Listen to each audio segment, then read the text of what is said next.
to facilitate the illicit trade in people, animals, drugs, and weapons. I now recognize myself for 5 minutes to give an opening statement.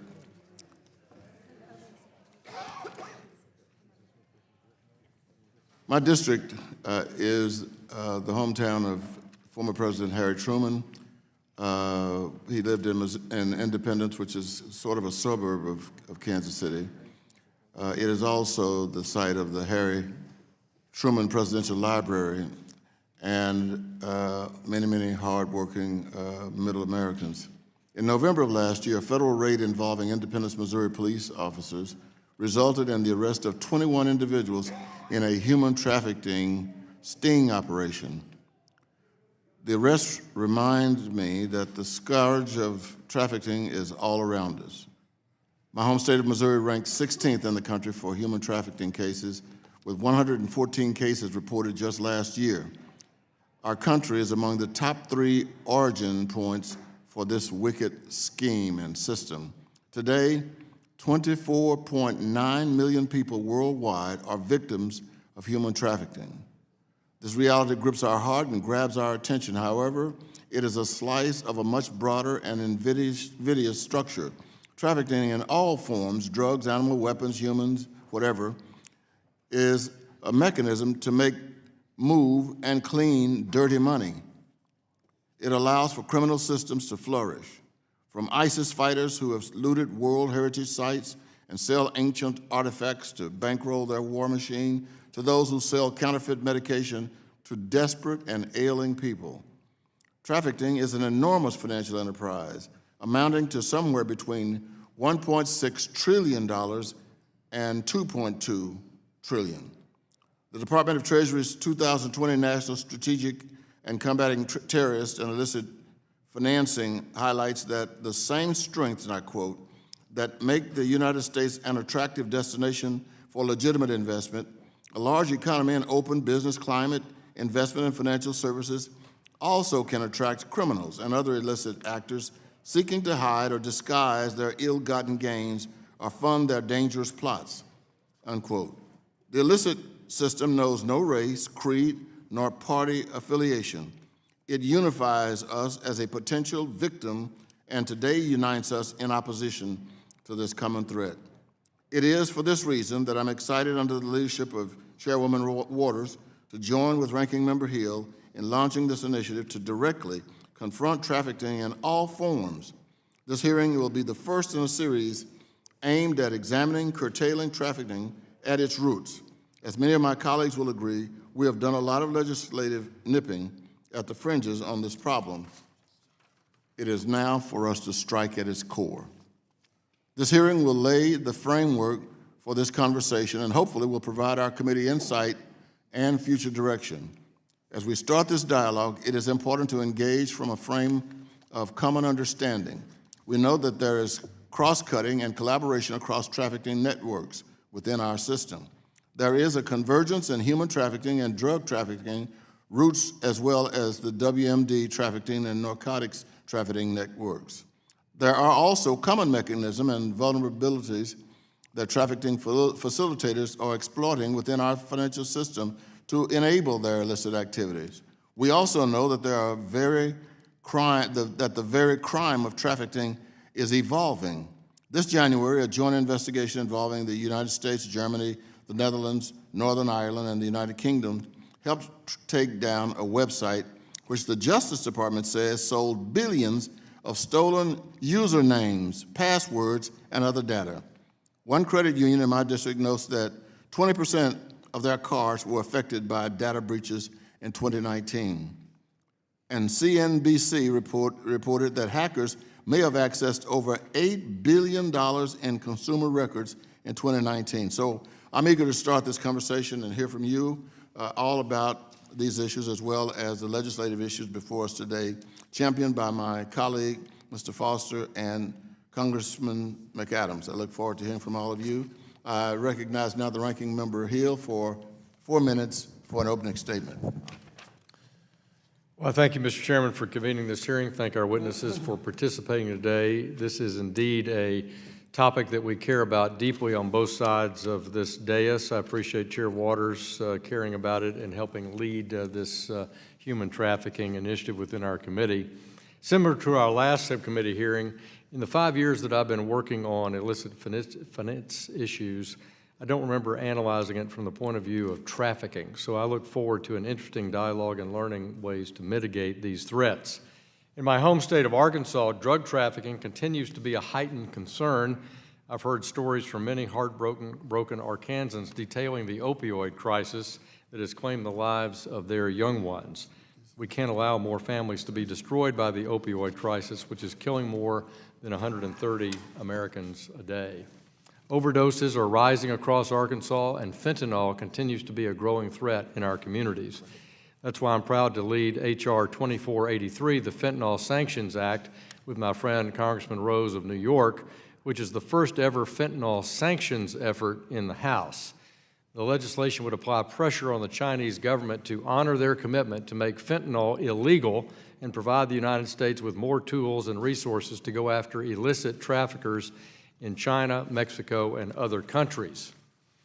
A couple years ago, I had the pleasure of meeting Vanessa Newman, a Venezuelan-American diplomat who now consults on ways to dismantle illicit finance. Her 2017 book, Blood Profits: How American Consumers Unwittingly Finance Terrorists, details a variety of ways of the $400 billion counterfeiting industry and how it's funding terrorism around the world. She outlines that 11% of the approximately 5.7 trillion cigarettes smoked every year are illicitly traded. The illicit tobacco trade is larger than the illicit trade of oil, wildlife, timber, arts and cultural property, and blood diamonds combined. Furthermore, the funding of tobacco trafficking often comes from developed economies, including the United States. To that end, I'm disappointed that we were not able to have a tobacco trafficking witness here today for the panel. I understand that this industry can often be politically charged in nature and can take away from the larger discussion. However, it would have been valuable to learn just how persistent and tobacco trafficking is financed and how it is benefiting terror organizations. Today, I'm also interested in learning more about the financing of trafficking and how and when the lines between terror financing and trafficking financing become blurred. As I understand it, following the aftermath of the 9/11 attacks, President Bush invoked an executive order, which has made it more difficult for terrorist groups to access their funding. As a result, global terrorism has merged with organized crime to create financing workarounds. These intertwined transnational relationships are complex and very adaptive. And with that, let me yield the balance of my time to my friend from North Carolina, the ranking member, Mr. McKenna. Well, I thank the ranking member for yielding, and I thank the panel for being here. This is quite a challenging issue for us to tackle. This committee has the capacity, has the jurisdiction to limit, inhibit, impair, delay the ability for traffickers to fund themselves. So we're looking for ideas to meet this challenge, and there is consensus on both sides of the aisle that we have to do something, we have to take action. So I'm grateful that we have a bipartisan panel and a bipartisan hearing, and I thank Chairman Cleaver for convening this, and I look forward to the testimony. Thank you. Today we welcome the testimony of 5 witnesses. Our first witness today is Ms. Togzhan Kassenova. How badly did I do it? Okay, just say badly. It's Togzhan Kassenova. Oh, that's, oh Lord. Thank you for being here. Dr. Kassenova is a senior fellow with the Project on International Security, Commerce, and Economic Statecraft at the Center for Policy Research, SUNY-Albany, a senior non-resident scholar at the Institute of International Science and Technology Policy at the Elliott School, and a non-resident fellow at the Nuclear Policy Conference at the Carnegie Endowment for International Peace from 2011 to 2015. She is served on the United Nations Secretary General's Advisory Board on Disarmament Matters. The next witness, Mr. Adkins, has nearly 20 years of experience working with vulnerable populations in over 50 nations across Africa, the Middle East, and Latin America. He has held leadership positions at the National Democratic Institute, Interactions Subcommittee on Africa, Global Health, Human Rights, and international organizations, among others. He is currently a lecturer on U.S. policy, African and security studies at Georgetown University. The next witness, Celina B. Realuyo. Thank you for being here. She is professor of practice at the William J. Perry Center for Hemispheric Defense Studies at the National Defense University, where she focuses on U.S. national security, illicit networks, transnational organized crime, counterterrorism, and threat finance issues in the Americas. As a former U.S. diplomat, international banker with Goldman Sachs, U.S. counterterrorism official, and professor of international security affairs at the National Defense, Georgetown, George Washington, and Joint Special Operations Universities. Professor Realuyo has over 2 decades of international experience in the public, private, and academic sectors. Our next witness is Gretchen Peters, an authority on the intersection of crime and terrorism, money laundering, and transnational crime. She is executive director of the Center on Illicit Networks and Transnational Organized Crime. She chairs the Alliance to Counter Crime Online, serves on the advisory board of the Center on Economic and Financial Power, and previously co-chaired OECD Task Force on Wildlife and Environmental Crime. Our final witness is Angel Nugent-Swift, who is an advisor and independent consultant with Enigma Technologies, a data intelligence company, where she most recently worked as the Vice President of Compliance and Financial Crime Solutions. She is also the creator of STAT, Stand Together Against Trafficking Project, which connects the anti-human trafficking community to identify and share financial indicators of human trafficking activity. To further this mission, she has partnered with Polaris, the Association of Certified Anti-Money Laundering Specialists, and Enigma to leverage technology to empower the sharing of these financial indicators across the anti-financial crime community.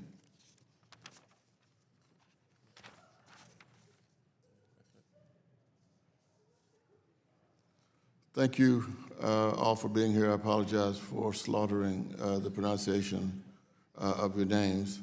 Witnesses are reminded that your oral testimony will be limited to 5 minutes. Without objection, your written statement will be made a part of the record. We will begin with you, Ms. Realuyo. You have 5 minutes. Thank you, Chairman Cleaver, Ranking Member Hill, members of the House Financial Services Subcommittee on National Security, International Development, and Monetary Policy, for this opportunity to appear before you today to testify on the threat posed by global illicit networks to U.S. national security. Illicit networks include terrorists, criminals, rogue states, and their facilitators. They engage in a diverse set of activities, including human, drug, arms trafficking, kidnapping, extortion, and money laundering. These nefarious networks share land, air, maritime, and cyber domains, tactics, and financial facilitators around the world. While the crimes they commit are not new, globalization has supercharged criminality in terms of scale, geography, income, and sadly, the violence that accompany it. From unprecedented drug overdose deaths here in the United States to record cocaine production in Colombia and the dramatic humanitarian crisis in Venezuela, global illicit networks are threatening the prosperity and security of the Western Hemisphere. In Venezuela, external actors like Cuba, Russia, China, Iran, Hezbollah, Turkey, and Colombian armed groups, along with the illegal gold, oil, and narcotics trade, are sustaining Nicolas Maduro's authoritarian regime, whose tyranny and economic malpractice have led to over 5 million Venezuelans fleeing their country.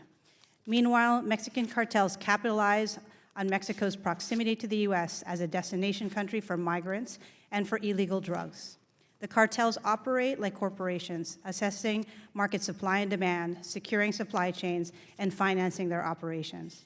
They engage in all types of trafficking, including drugs, migrants, guns, gasolines, and even avocados. Just as they diversify their criminal activities, they launder their proceeds through banks, money services businesses, bulk cash smuggling, trade-based money laundering, front companies, and in cyberspace. Sadly, a culture of corruption, impunity, and weak government institutions enable these Mexican cartels. They're extremely well-armed and use violence to empower themselves, resulting in a record 35,588 homicides in Mexico in 2019. They continue to control lucrative smuggling corridors across our southwest border and partner with Colombian traffickers, Central American gangs, and international facilitators. Despite the extradition of the notorious leader of the Sinaloa cartel, El Chapo Guzman, Sinaloa remains powerful and has gone global, distributing drugs to over 50 countries as far as Australia, and engaging with Russian arms dealers and Chinese money launderers to support its operations. The Mexican cartels are actually fueling our opioid epidemic in our country. Illicit fentanyl, 50 times more potent than heroin, is smuggled into the U.S. directly through the Postal Service from China, but increasingly across our southern border. Orders and purchases from China are brokered online and financed through a variety of mechanisms to include online payment processors and virtual currencies. The marketplace for narcotics like heroin, fentanyl, and increasingly methamphetamines has expanded with the use of technology and the darknet that provides efficiency, ease of payment, anonymity, and convenient delivery by mail. This online evolution is truly disrupting the traditional marketing and distribution aspects of narcotics trafficking. So you might ask, what are we doing to counter the Mexican cartels and address the opioid epidemic? The U.S. and Mexico continue to strengthen their close cooperation to reduce demand, interdict drug flows, cut off the funding, and dismantle these cartels. Since the start of the Merida Initiative in 2008, the U.S. has helped Mexico more effectively eradicate poppy, detect labs, follow the money, prosecute drug traffickers, and enhance border security. Cartel violence in Mexico made world headlines last October when Mexican security forces, overpowered by the Sinaloa cartel in a violent gun battle, were forced to release one of El Chapo Guzman's sons wanted for drug trafficking in the U.S. Then in early November, criminal gangs ambushed and killed 9 U.S.-Mexican women and children from the LeBaron family in Sonora, Mexico, sparking outrage on both sides of the border. To counter the cartels and the opioid epidemic and the evolving drug trade, our two countries must continue to reduce demand and supply, counter money laundering, and enhance our cyber measures to monitor and, more importantly, fight the scourge of how these illicit networks are financing themselves. Both countries need to keep up with the rapid changes in the production, marketing, financing, and delivery of narcotics, particularly synthetics, that are threatening the security and prosperity of our region. Thank you for your attention. I look forward to your questions. Thank you very much. Mr. Adkins, you are now recognized for 5 minutes. Chairman Cleaver, Ranking Member Hill, and members of the subcommittee, thank you so much for the honor of inviting me to testify today. I'd like to begin with a note of sincere thanks for your leadership and elevation of the critical issues related to illicit trafficking and the ways in which it devastates individual lives, families, and communities, as well as the environment and national and global security. I want to congratulate you all and thank you for launching the bipartisan counter-trafficking initiative. This is exactly the kind of high-level and comprehensive effort needed to advance our legislative and law enforcement capacities, as well as our efforts at transnational cooperation, providing us with the data, oversight, and information sharing capacity to close the gaps in operational agility that we have in comparison to bad actors and illicit traffickers. Over the course of today's hearings, we will hear much in the way of data and statistics, outlining the scope and scale of illicit flows. My hope is that the quantitative data will always be wed to the qualitative nightmare of the human beings caught in the web of trafficking in persons. This global phenomenon has destructive and far-reaching social, economic, and political implications for individuals and governments at the local, national, regional, and international levels. Though there is some variance by sub-region and form of exploitation, women and girls are the primary targets of human trafficking worldwide. While the exploitation of trafficked human beings takes place in a variety of forms, the two most prevalent are sexual exploitation and forced labor. In terms of recent trends in the flows and movement of trafficked people, while human trafficking is a global and transnational challenge, the overwhelming majority of those detected are still within their countries of origin, not in foreign destination countries. Trend lines also make clear that the international movements of trafficked persons is overwhelmingly from more impoverished regions into wealthier and more affluent countries in the world. Since the almost universal ratification of the United Nations Trafficking in Persons Protocol in 2003, there's been a surge in nations creating legislative schemes to criminalize human trafficking worldwide. This surge coincides with the increased reports of the detection of trafficking victims over the past several years. While this could indicate an increase in the number of trafficked persons, it is likely to also indicate the national capacity improvement of nations for data collection, trafficking, and detection of human trafficked individuals, and that they have improved. While the sub-regions of sub-Saharan Africa and North Africa and the Middle East have seen improvements as well, they lag behind in detection and convictions, making them regions of relative impunity for human traffickers. While human trafficking and its convergence with other forms of illicit trade are justifiably viewed as security threats in their utility to finance transnational criminal organizations and terrorist groups, these threats are also rooted in the deep development challenges posed by weak and ineffectual states, including poor governance, official corruption, extreme poverty, regional instability, unresolved conflict, and excessive disease burdens.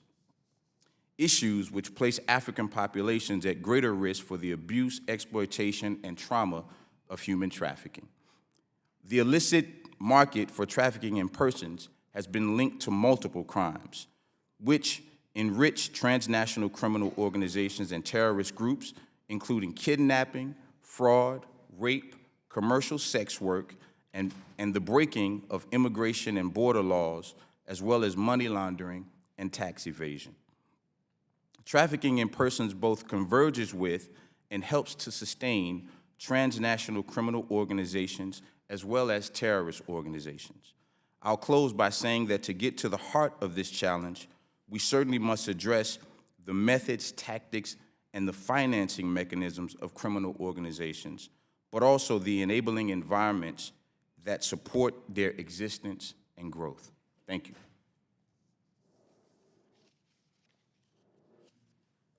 Mr. Adkins, Dr. Kassenova, you have 5 minutes. Dear Chairman Cleaver, Ranking Member Hill, esteemed members of the subcommittee, thank you for the opportunity to contribute to this hearing. If a 10-kiloton nuclear bomb, like the one that North Korea tested, is dropped on Washington, D.C., a fireball of almost 500 feet in radius will cover the city. Within a half-a-mile radius, up to 90% of people could die without medical help, some of them within hours. Stealing or buying ready-made weapon is a next to impossible feat. The main path to a bomb is to procure dual-use components on the international market and then build a weapon. Proliferators buy good quality goods from American, European, and Asian suppliers. This means they pay for these goods through the formal financial system, making financial institutions part of their proliferation schemes. Financial institutions struggle with identifying transactions related to procurement, fundraising, and movement of money for illicit WMD programs. They do not have technical expertise on which goods are sensitive. They lack information on who will use these goods and for what purpose. The sanctions-related list scanning software returns a high number of false positives. Plus, such lists contain names of known proliferators and are not useful for catching new bad actors or identifying those who hide under false identities. Proliferators extensively use shell and front companies. They also abuse correspondent accounts, and that is the main vulnerability to the US financial system. At the same time, financial institutions can be important players in the fight against proliferation. But to do that, they need to improve their capacity for detection. And there are some simple steps that they can take. For example, they can request more detailed information on the type of business from customers as part of service suitability for high-risk products like trade finance or wires. They can better scrutinize phone numbers and addresses. It is common for front and shell companies associated with WMD procurement to share managers' addresses and phone numbers. They can adopt new tech solutions to monitoring trade finance instead of a manual review of trade documentation. This can involve, for example, blockchain-based trade finance platforms. They can also incorporate tailored geographical factors into transaction monitoring. We know, for example, that many front companies working on behalf of North Korea reside in specific municipalities in China. Similar to money launderers, proliferators favor formal financial systems and rely on shell and front companies to avoid detection. But there are also important differences. Transactions related to WMD procurement look like legitimate commercial activity. And in addition to individuals, entities, and transactions, there is an emphasis on goods on which financial institutions do not have expertise. Despite the differences, it is worth approaching various kinds of illicit financing holistically. We know that proliferation agents engage in other types of financial crime. The most notorious case is North Korea. It fundraises, moves the funds, launders money, and pays for its WMD program via global financial system. In some cases, proliferation financing was uncovered because of suspicious indicators related to money laundering. As far as public-private partnerships are concerned, creating opportunities for all relevant actors to share information can help uncover such networks. For example, export control authorities have expertise on dual use and military goods and information on export license approvals and denials, as well as blacklists of violators. Customs and border security agencies have information on the movement of sensitive goods. This information can be extremely helpful to financial institutions. While financial institutions are constrained in terms of disclosing proprietary information, they can share their insights on the patterns that they see of suspicious financial flows. And these can detect proliferators as well as add to our understanding of how these networks operate and how they finance their activities. Existing public-private partnerships such as FinCEN Exchange or GimLit in the UK and others are a great start. Going forward, it is worth considering how to involve smaller and medium-sized banks into such partnerships. Finally, academic institutions, NGOs, and think tanks, they're becoming increasingly indispensable in confronting proliferation financing by contributing to research and capacity building efforts. And they should be recognized as important actors and utilized fully as a valuable resource. Thank you. Thank you very much. Ms. Peters, you are now recognized for 5 minutes. Chairman Cleaver, Ranking Member Hill, distinguished members of the subcommittee, thank you for giving me an opportunity to testify today. I also want to thank my daughter Isabella, who came with me. I'm the Executive Director of the Center on Illicit Networks and Transnational Organized Crime, and I also co-founded the Alliance to Counter Crime Online. I have a long history of tracking organized crime and terrorism. I was a war reporter in Afghanistan and Pakistan, and I authored a book about the Taliban and the drug trade. That got me recruited by the US military to support our intelligence community. I mapped transnational illicit networks for Special Operations Command, the DEA, and CENTCOM, and I still provide training to the intelligence community. In 2014 and 15, I received grants from State Department and US Fish and Wildlife to map wildlife supply chains from Africa to Asia, running investigations in South Africa, Kenya, Tanzania, Gabon, and Cameroon. These projects illuminated two important trends. One, at the transnational level, wildlife supply chains converge directly with other serious organized crime, from drugs to human trafficking. Two, an enormous amount of organized crime activity has moved online. I'm going to discuss that later. Criminal supply chains look the same no matter what commodity they move. I have submitted this graphic of what I like to call the martini glass model. It breaks down the criminal supply chain into three sectors: the production sector, where raw materials are cultivated or produced; the the distribution sector, where goods are shipped transnationally, and the retail sector, where goods are sold to consumers. Both ends of the criminal supply chain, the production and retail sectors, are characterized by having many actors who earn lower profit margins. These might be the farmers growing drug crops in Colombia or Afghanistan, or the guys selling dime bags on street corners. They are the highly visible aspects of the criminal activity, and therefore they are the most frequent targets of law enforcement. But they are inconsequential to the operation of the supply chain, and they are easily replaced if arrested. Controlling the supply chains are those in the middle of in the stem of the martini glass, the distributors or traffickers. They tend to finance the entire supply chain. They have much higher profit margins, and they are much harder to replace when interdicted. In 2017, I published an article called The Curse of the Shiny Object, which was submitted as part of my testimony today. The shiny object curse happens when the visible or attention-grabbing aspect of a problem or a crime distracts from identifying and countering its core drivers. The shiny object curse impacts crime policy. Think of the billions of dollars the U.S. government spent spraying drug crops in Colombia and Mexico, or stop and frisk policies here at home. Congress has also poured millions of dollars into anti-poaching projects across Africa, aiming to stem a conservation crisis that threatens rhinos and elephants and other iconic species with extinction. But poachers, like drug farmers, are inconsequential to the overall supply chain. It's more efficient, and you're going to have more impact to target the traffickers. If you break the stem of the martini glass, you disrupt the supply chain for longer, and you disconnect the actors at either end.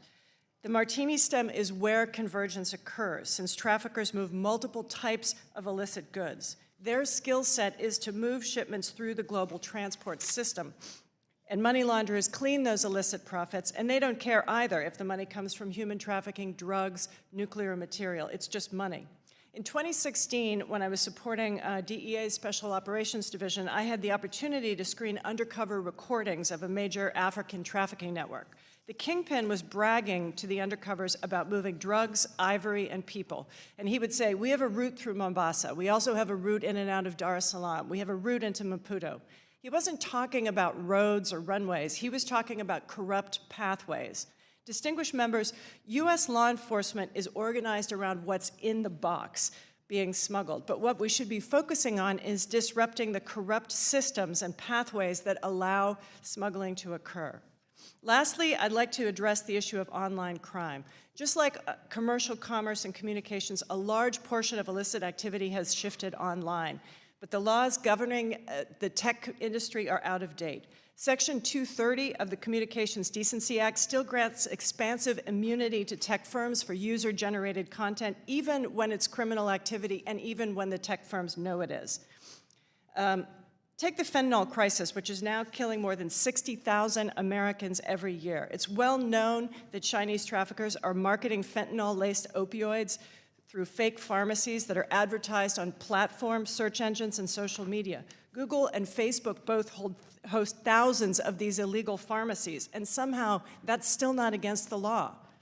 Distinguished committee members, I want to request your support as a committee to support reform to CDA 230 to make tech firms liable for hosting serious crime content, just like the financial services industry is liable for hosting criminal content.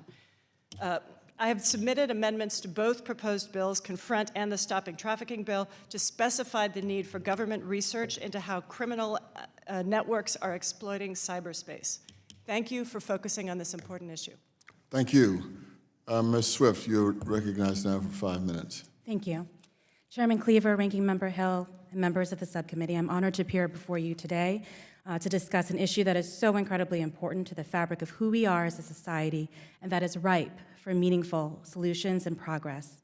I've been very fortunate to be a part of a passionate and dedicated community of professionals who work tirelessly protecting the financial system from illicit and nefarious activity.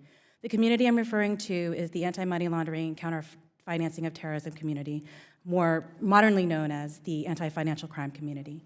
This includes financial institutions, law enforcement, government agencies, nonprofit organizations, and even now, technology companies.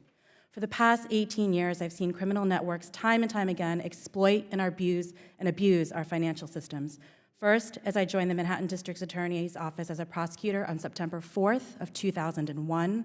Then, as I sat across the World Financial Center, right across from Ground Zero, leading efforts to build the Financial Intelligence Unit at American Express, and most recently, in my position at Enigma Technologies, where I intimately learned how data and technology can play a crucial role in our AML CFT ecosystem. It is through these experiences I am more convinced than ever that the only way to successfully dismantle trafficking organizations which so brazenly exploit multiple aspects of humanity, environment, and safety is through coordinated, collaborative communities that build and share financial intelligence. It is with this conviction that the Stand Together Against Trafficking, or STAT, initiative was created 3 years ago. There are 3 main points I hope to convey in both my oral and written testimony. 1, financial intelligence and evidence is crucial to secure successful prosecution of all trafficking networks, and we need to help law enforcement better understand the financial services system.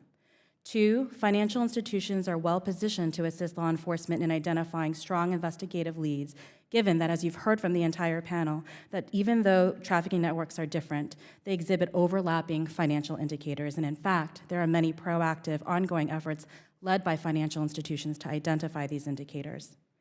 3, in order to truly step up progress, a more unified, multidimensional, collaborative ecosystem to share knowledge must be established, ideally with the support and coordination through government agencies.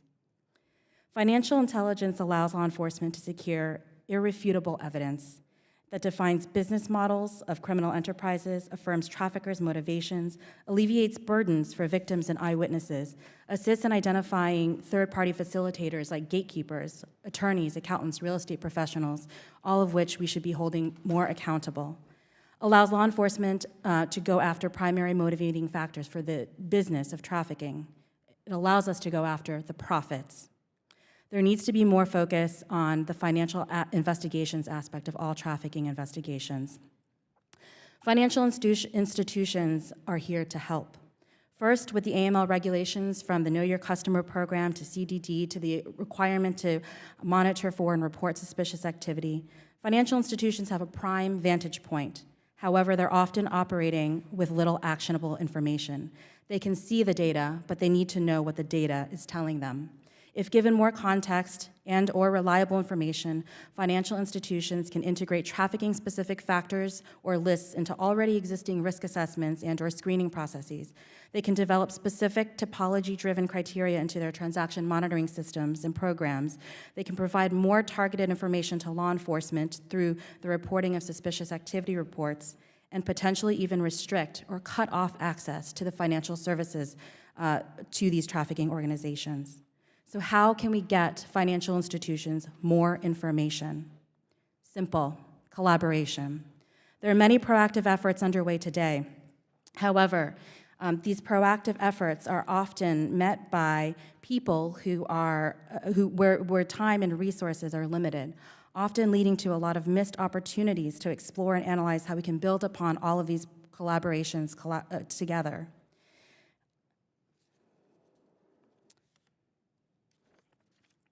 It is with all these concepts in mind that STAT, Stand Together Against Trafficking, was created. At the core of this work is a platform that, with trusted partners from law enforcement, nonprofits like Polaris, financial institutions like Truist, Ally, Western Union, and US Bank, we've come together to identify a methodology and a structure to share all of this great knowledge that is available to the industry today. While focusing first on human trafficking, we know that the financial indicators across the networks share the commonalities and therefore can be leveraged across all areas of trafficking. I've also submitted comments along the lines of the 2 bills that were before the subcommittee today, and I urge the subcommittee to consider involving every community that is involved in the anti-trafficking space. I also urge the committee to consider the framework around Presidential Decision Directive 63, later updated by Homeland Security under Presidential Decision Directive 7, which led to the creation of the Financial Services Information Sharing and Analysis Center, FS-ISAC, to focus on sharing targeted data intelligence to reduce cyber risk in the global systems. I think that this can be leveraged for addressing trafficking today. To disrupt and dismantle a network, we must get ours together. Thank you. Thank you very much. Thank all of you for your testimony. I now recognize myself for 5 minutes One of the concerns I have that hopefully the panel can help clear up is the issue of whether or not trafficking creates a national security threat. Is it a national security issue? Dr. Kassenova.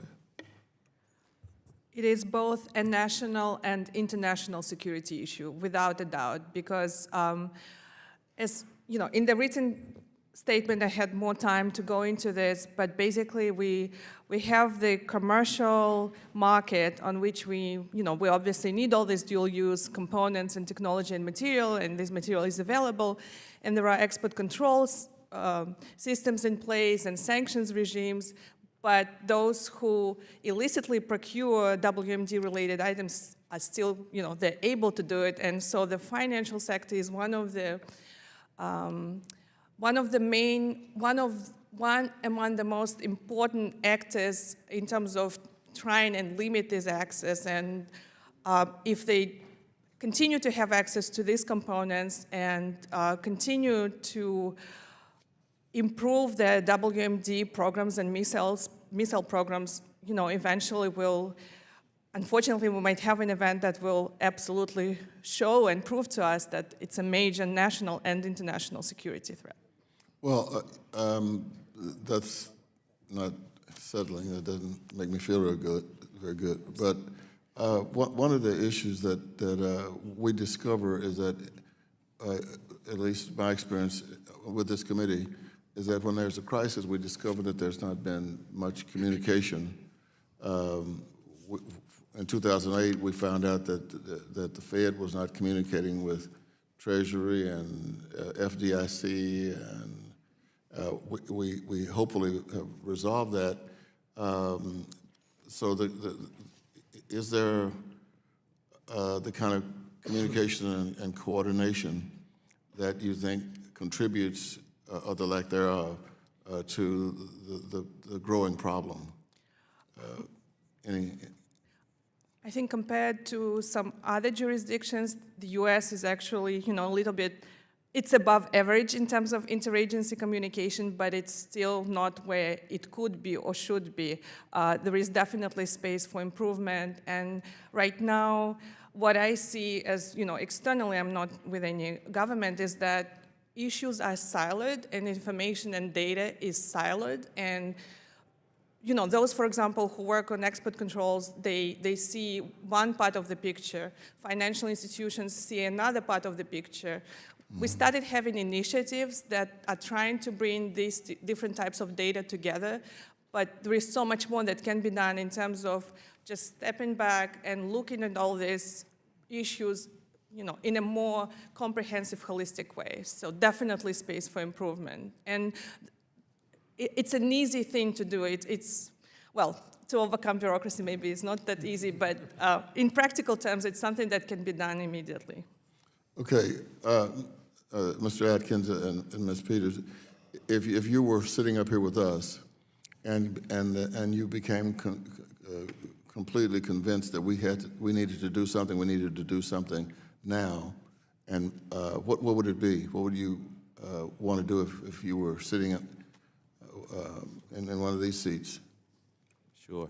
The first thing I would say, Chairman, is to found an initiative that's very similar to what you've done with the bipartisan counter-trafficking initiative. And I think, to speak a little bit to the last question, one of the things that is, I think, misunderstood about many of the transnational and terrorist organizations is the level of connectedness, the level of sophistication, the level of agility, and the level of communications that they have.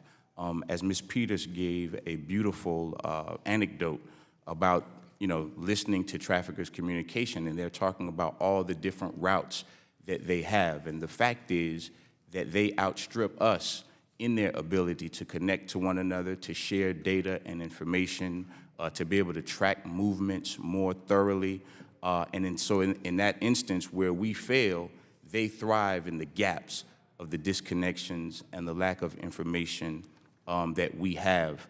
The other thing that I will say, which I think is somewhat shared between the testimony of Ms. Peters and myself, is the idea that we can go after trafficking networks all that we want, but if we do not address and recognize and acknowledge the things that sustain them, the things that give them oxygen, the conditions that give them the space to operate, then we are essentially trying to chuck water out of a boat with a hole in it. And that is these ideas of poverty, instability, official corruption, and conflict, which contribute greatly to the conditions that make people fall victim to trafficking, specifically in persons. Thank you. Wish we had much more time than we have, but my time is up. I now recognize the gentleman from Arkansas, the ranking member, Mr. Hill. Thank you, Chairman. I want to thank the panel. Excellent testimony. Thanks for being with us today. I just got back from a trip to the desert in Arizona 2 weeks ago, and that was a keen description, Mr. Adkins, of those gaps even in our own country where human trafficking across the desert is significant. It's primarily a drug and trafficking location across the Sonoran Desert between Nogales and Lukeville, Arizona. And there you have gaps because we're just now putting up the kind of integrated towers that'll give us the both camera and radio transmission technology to back up our border patrol there and other local law enforcement. And they're really at a disadvantage to the cartels who run a much more sophisticated communication operation there on the border. I wanted to start and ask Ms. Peters about this issue of hitting the in between the two martini glasses. There are a lot of people in that mix.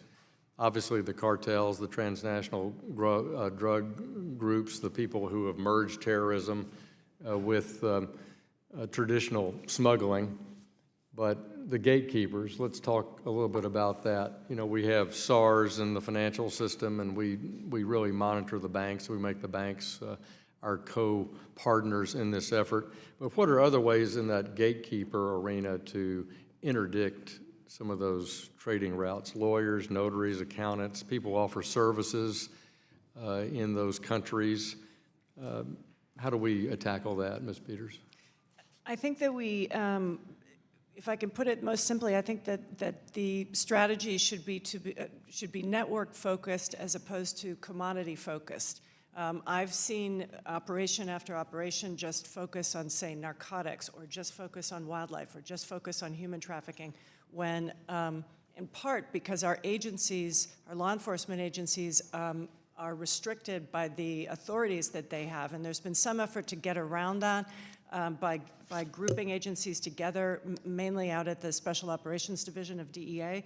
But even there, I've seen case after case where a lot of data has been left on the table about an organization's criminal activities just because they don't have, the team working it doesn't have the authorities. You never see criminals get wrapped around the axle about what it is that they will traffic in. If they're going to make money off of it, they'll do it. I think Hezbollah, for example, which the U.S. government has repeatedly targeted for drug trafficking, makes more money off of the illegal timber trade, and we don't touch them for that. They make a lot of money off of trading diamonds. That's terrorist financing, and we ought to be going after them for those things. And so I think if we can think about all of the different illicit activities a network is getting up to, and especially to go after the financing of those activities, to be looking for the money, taking the money away from them, those are the ways that I would strengthen some of the operations. I appreciate that. Well, that's why I emphasize, and we've talked about it for years, about a fusion center operation between our financial sector and our law enforcement sector, reading those financial services people into on a need-to-know basis to look for those patterns of these practices. It's also why I raised the issue of cigarettes, because of trade-based money laundering just passes through our ports of entry all day long, every day, undetected, because it's not an illegal narcotic, and yet the money is using to finance transnational crime. You also raised about the dark web, and of course I want to thank the Trump administration and leadership in Congress both for shutting down Backpage and taking a number of coordinated efforts to stop human trafficking in the worst ways. But Ms. Realuyo, could you talk about what else we should do to shut down the internet aspect of illicit trading. So what we're seeing is that these groups are very innovative, and they're actually much more adaptive than our governments. And what's frightening is that we see also, because of the clientele who tend to be younger and more comfortable in the internet, we're seeing this explosion and transformation and evolution of the drug trade from plant-based, which used to be heroin, marijuana, and cocaine, over to these synthetics, which are much more potent. In your opening statement, you talked about the opioid epidemic. And then what's even more frightening is we're seeing an increase in the US because methamphetamine is being now marketed as the safer alternative to fentanyl. They're combined. And kind of supporting and, more importantly, echoing the other witnesses' testimony about how we should be looking at the gatekeepers are the same. They're out to make money, and it doesn't matter what they're trafficking in. The other thing we see in the case of groups like the Mexican cartels, they're physically controlling the supply chain and the routes, whether it be migrants or actual drugs that are passing through, or avocados to take advantage of the Super Bowl. I mean, these are the types of things we're seeing. Thank you. Thanks. I now recognize the gentleman from Colorado, Mr. Perlmutter. Good morning, everybody. Thank you for your testimony today. Some of you have testified here before, and just thank you for your continued vigilance in this area. So I'm going to switch. I want to start kind of in the crypto areas, and with a general question to begin with, and this is to anybody who wants to take it. I mean, cash has long been king for economics generally, but certainly within the trafficking world.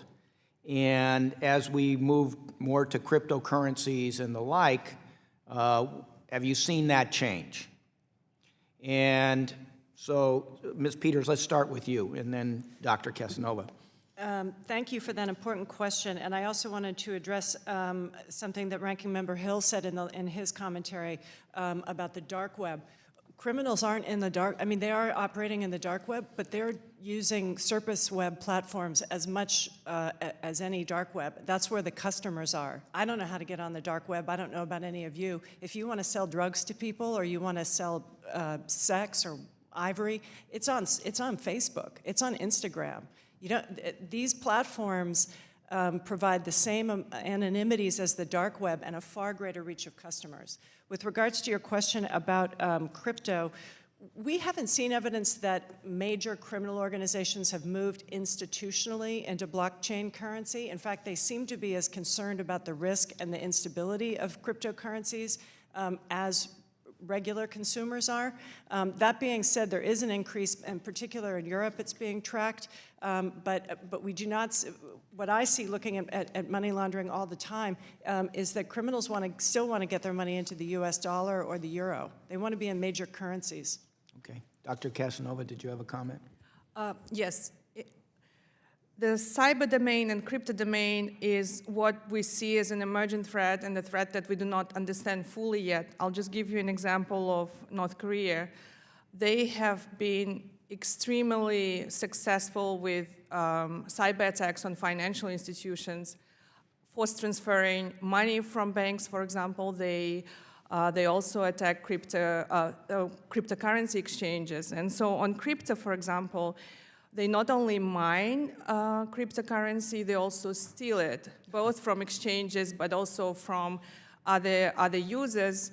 And then they engage in those layered multiple online transactions so that the tail of it is completely lost. And it's extremely difficult to track what they use this money for. And then eventually, we know that, for North Korea, their WMD program is one of their most important national projects. So for sure, some of that money is being used for proliferation activity. And just to give you a data point, it is believed that North Korea illegally obtained up to $2 billion through cyber activities.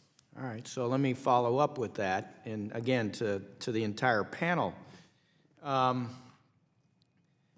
North Korea, Iran, Russia maybe, can you all discuss the role on corruption in foreign governments and how it may or may not affect our efforts to stem this international trafficking. And Mr. Adkins, why don't you take a shot at that? Sure. I think that it is at the heart of this trafficking piece. And so what I've submitted in my written testimony is the notion that trafficking is in fact a symptom and a driver of official corruption. And so one of the things that folks who traffic in persons are doing is, yes, they are criminals, but they are also doing bribes and kickbacks to political officials, to border control and law enforcement agents, and essentially utilizing the networks that are supposed to defend against them as part of their efforts to make the kinds of illicit trade that we do see. And in many governments, of course, there is this idea of actual complicitness from the very senior levels of the government on down in having certain countries be transit points. And I think that's one of the reasons that we see specific countries at the top of the list for efforts like this. So, sort of in your vernacular up there, these countries would be, in effect, big facilitators. Absolutely. Okay. I'd yield back to the chair. Thank you. Thank you. The gentleman from North Carolina, the ranking member, Mr. McHenry, is now recognized. Thank you, Chairman. Ms. Peters, I want to start with you. So give me the contours of this. So in terms of trafficking for us as American policymakers, how many people are we talking about that are directly involved, that have the logistical capacity for the larger scale movement of people and products for illicit trade? Well, I'm not sure I could give you a number globally for that, but it's a much smaller number than, say, the farmers growing drugs or the people selling drugs, say, on the streets. I can give you examples of a number of networks that I've worked on. It's been a handful of people at the top. I'm talking about a dozen or less, including their financial operation. Now, what you'll see is that a trafficking network will often outsource aspects of its work. They might outsource the money laundering to a fixer organization like Mossack Fonseca is a good example that was catering to a lot of illicit organizations. But I've worked on a number of big projects where there was a dozen or less, or just a few dozen people at the top of the bureaucracy. But these are identifiable bureaucracies in every operation. Okay, so what are those vulnerabilities? So you have identifiable bureaucracies. What are some of those key vulnerabilities that I need to understand? The key vulnerabilities are the brokers that have the capacity to move containers through the transnational systems. There's not a lot of people who have that capacity. So policing the brokers. Okay. Identifying who are the folks that have the capacity to move illicit containers through transnationally. There's not a lot of networks that have the capacity to do that. Okay. And then identifying the financial, the teams within those big networks that are running the financial aspects of it. If you can interdict them, it's often more impactful to the overall operation of the network than simply arresting or killing the kingpin. Okay, so tell me the most uninteresting product that has been used to illicitly finance terrorism and other activities that you've talked about. The most uninteresting? Yes, uninteresting, because you come in, we hear ivory all the time, but when you say timber, I think, well, this is not the normal discussion we have as policymakers. We understand with Ms. Realuyo, your explanation of the illicit drug trade. We hear that a lot. We don't hear timber, though. So why? Why timber? What you see is a phenomenon in places when there's been a crackdown, say on narcotics or ivory, that criminals will diversify into another profit-making sector where they perceive there to be lower risk. Africa has these incredible forests of 1,500-year-old hardwoods that are in high demand in China, where there are timber shortages and a lot of demand for wooden furniture. So the trunks of these trees will sell for $150,000 each. That's a huge amount of money, and nobody's really looking at it. So we've seen a lot of groups move into that. Okay, you know. this is helpful. It's helpful to have this in the conversation. Ms. Realuyo, I mentioned that we hear a lot about the drug trade, but when we hear fentanyl, we commonly think China. So, but we have an issue that you're an expert on in terms of what's happening right now in Mexico. Can you walk us through the contours of that? Because my district, like all of us here, has been severely impacted by the opioid epidemic. We have 5 deaths a day in North Carolina as a result of opioids. So if you could speak to that, it would be quite helpful. Sure. So China continues to be the source country of not just fentanyl, but also other precursor chemicals that fuel the other types of drugs that are coming to our shores. What we're seeing, though, is as the U.S. Postal Service has really stepped up its detection and monitoring operations, as Gretchen explained, these groups are adjusting. So what's happening is they're diverting into the ports in Mexico, where that's where the clashes among the cartels that are very violent lately are trying to take place. And in Mexico, there has been proof that laboratories there are themselves now manufacturing fentanyl as well as methamphetamine. Why are the Mexican cartels so important is that they're actually now being used as the route instead of through the Postal Service. Almost every day you hear about news in airports and, more importantly, Postal Service workers being much more aware of what we're doing. So we're seeing it in terms of awareness, detection, but more importantly, the nimbleness of these groups, and more importantly, fentanyl and laced fentanyl products are actually much more lucrative and much easier to make. So this means we have to have heightened awareness for customs, right? Yes, correct. At our borders, to understand that custom agents and their capacity, their technological capacity, is supremely important when it comes to human trafficking and trafficking of all kinds. That's right, and we're trying to protect both on the U.S. and Mexican side, those who are the first responders and the law enforcement agents, because it's even overwhelming our dogs that are doing detection. Thank you. Thank you.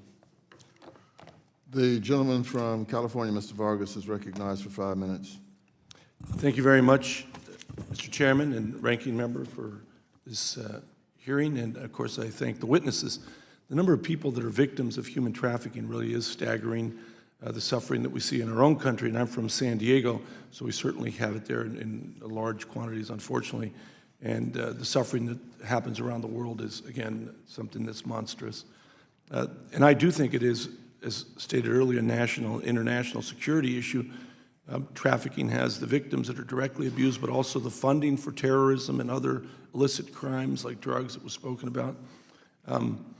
And interestingly, Ms. Peters, you brought up the issue of the tech companies, how they're involved in a sense, not actively in that they want their technology to be used in this way, but it is being used in this way. And I'm from California, and I was in the legislature there for some time, and to be truthful, we always protected the tech companies to make sure that this new technology, this creative industry that we had could flourish because it was in its infancy, and we saw the opportunities that it provided. And so we haven't leaned on it very hard. We haven't burdened it very hard as we have the banking systems and other systems because they're more mature. So I do want to dig down a little bit on that because it is intriguing when you say that we need to do more in the sense, and you juxtaposed it to the banking system. Could you go a little deeper in that? Yes. In your comments? When the Communications Decency Act, Section 230, was passed a quarter century ago, there were only about 25 million Americans using the internet, and most of them connected through a telephone dial-up. Social media was not a thing. The iPhone was not a thing. Smartphones were not a thing. And the tech algorithms that connect people did not exist either. So today we live in a world, first of all, where the tech industry is no longer in its infancy. It no longer, I think, warrants the protections that it was Right. given. In fact, they're the wealthiest companies. The wealthiest companies in the world. There's also an enormous amount of venture capital in Silicon Valley supporting the emergence of new firms. They don't need the support that they used to get, in my opinion. Second of all, their tech algorithms are connecting buyers and sellers of illicit goods faster than these companies' own beleaguered moderators can remove the material. So I think they'd get a lot better at moderating illicit activity and removing illicit activity if they were facing serious liabilities for hosting it. Our motto at the Alliance to Counter Crime Online is if it's illegal in real life, it should be illegal to host it online. I'm not talking about getting rid of the liability shield for tortious commentary. I still think there should be Yelp reviews and people should be allowed to forward emails without risk of liability to the tech firms. But we need to have carve-outs for serious crime activity. And I'm very pleased to see that Senators Graham and Blumenthal have put forward new legislation about human trafficking. But I want to ask them, why only human trafficking? We've got upwards of 60,000 Americans dying a year from drug overdoses, most of which is being bought and marketed online. Why is that still allowed? Why are terrorist organizations still allowed to have Facebook pages? It's crazy. This should not be happening. I have a fact sheet that I've turned in with my testimony that gives you an overview of the types of crime we're tracking online, and it's breathtaking. Thank you. You didn't mention so much cryptocurrency, though, you had earlier. I do have a bill that passed out of here last year, the fine bill that asked didn't ask, but directed the Comptroller General to carry out a study to find out how it's being used. Could someone address that? Because I agree with you. I mean, it's hard for us, just to be frank. I mean, we don't like to put regulations, Republicans don't, on industry. The Democrats don't like to do it on new creative industry. And I think that's why we've given tech a pass. And with all the things that are happening now, I don't think we should give them a pass. I think that we should drill down deeper. But could someone, and I only have 30 seconds left, talk about cryptocurrency? Yes, Ms. Realuyo, go ahead. Well, we haven't seen a mass movement from traditional criminals to the crypto space, because still cash is king to pay your assassins and your distributors.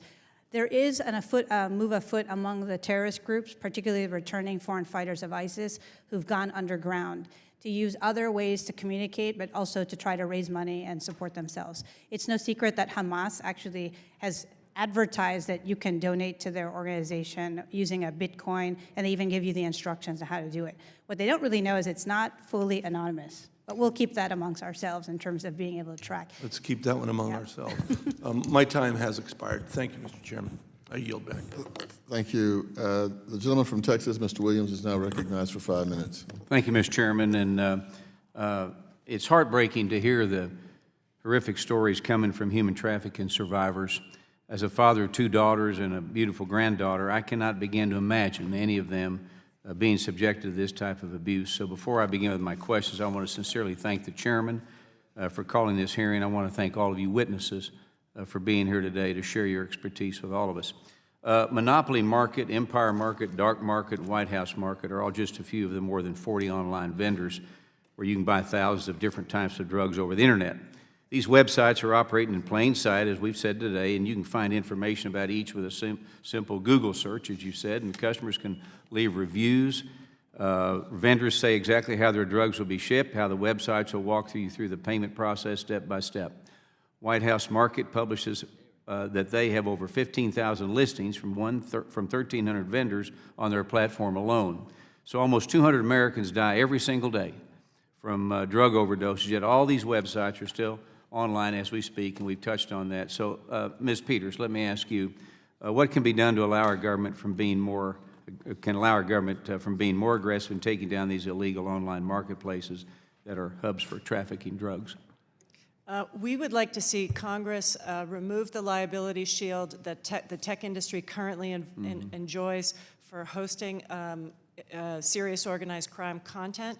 I believe that having spoken to them, I believe that the authors of CDA 230 intended that liability shield only to pertain to speech, as opposed to which I agree should be protected, as opposed to illicit activity. So we believe that there should be carve-outs for that issue specified, as was done with FOSTA SESTA when it passed with regards to human trafficking. We believe that tech firms should be legislated to, similar to the financial industry, to hand over data they have about illicit activity on their platforms to law enforcement. And we'd also like to see Congress appropriate more resources to the law enforcement community to deal with what will inevitably be a deluge of data. I'll give you an example. Facebook only began tracking drug sales on its platform last year, which is kind of incredible. And in the first quarter of last year, they removed 4.4 million postings that were selling drugs. To put that in perspective, that's 400 times larger than this notorious dark website, the Silk Road, ever was, 4.4 million postings. Thank you. Any sustainable long-term solutions to shut down these complicated trafficking networks will require a coalition from countries across the globe, I think, and since some other countries might not have the same resources or capabilities to go after human traffickers. So, Ms. Adkins, what can the United States do to help those nations that will need to bring in as partners to stop this horrible practice? It's a great question. I think that when we talk about technical support, when we talk about the support that we have over the last decade or so that has been diminishing for democracy and governance, support from the United States to countries that have issues with weak governance, what is our engagement in international conventions and data sharing types of initiatives that can help support those types of countries to improve in those sectors. But I think the real issue is that they are not just falling behind because of lack of capacity, but mostly because of the lack of resources. And this is my kind of the main thrust of my appearance today, is that these are generally poor countries, many of whom are mired in unresolved conflict, many of whom cannot even provide the most basic services for their citizens. And so when you get into the higher order level things around border protection, around legislation, and law enforcement, these nations would be weaker in those areas across the board. And so then human trafficking is only a small slice of the deficiencies that they would have in being able to protect their territories and their citizens. Okay, real quick, Dr. Kassenova, can you discuss how North Korea most regularly accesses the global financial system and the role Chinese financial institutions play in their ability to obtain critical WMD technologies? And I can be politically incorrect.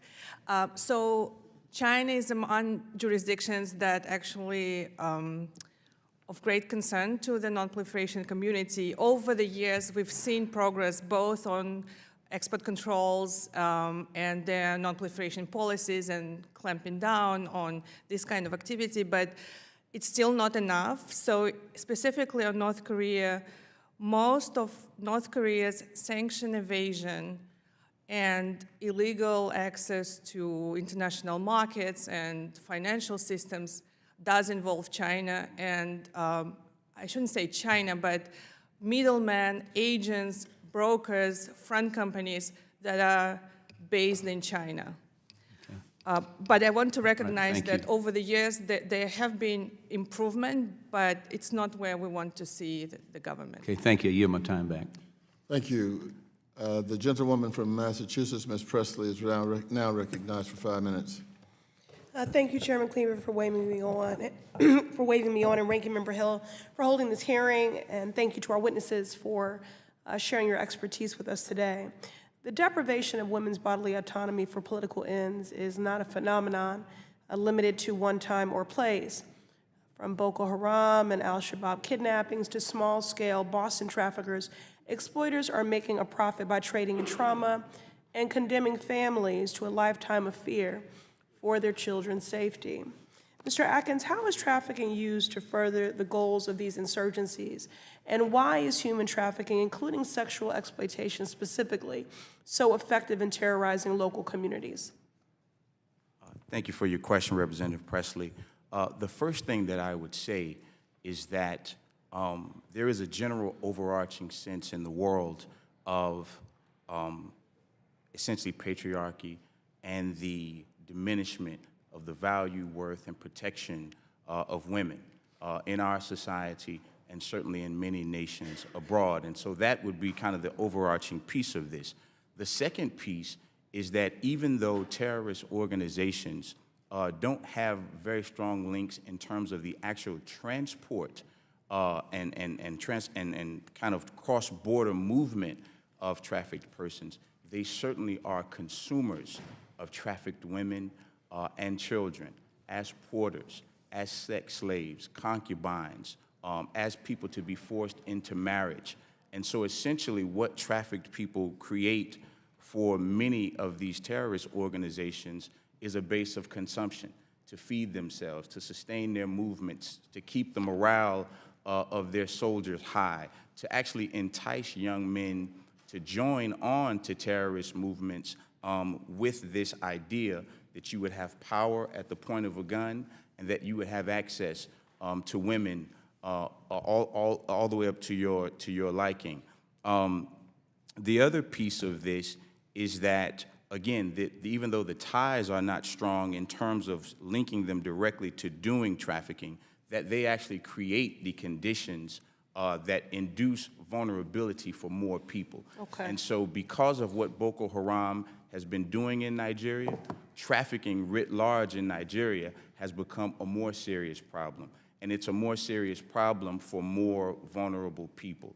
And so any type of organizations that create displacement, that create refugee flows, that create internally displaced persons are, by dint of that action, creating more people who will be disconnected from state services and protection, disconnected from their families, and then by dint of that, more vulnerable to being brought into the dark underworld of transnational criminal organizations and terrorist groups. Thank you. Thank you for that comprehensive response, Mr. Adkins.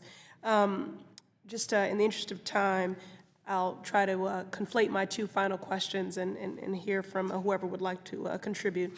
I want to bring a survivor into the discussion. I represent the Massachusetts 7th, work closely with a survivor-led organization called My Life, My Choice, and the Ava Center as well, who work with survivors of trafficking to rebuild and recover. Now, survivors face obstacles in reclaiming their financial agency. This is something we don't often talk about. My Life, My Choice shared the story of one such survivor, Kendra. She grew up in state care due to parental substance use and sexual abuse in the home. By age 13, had met her first exploiter.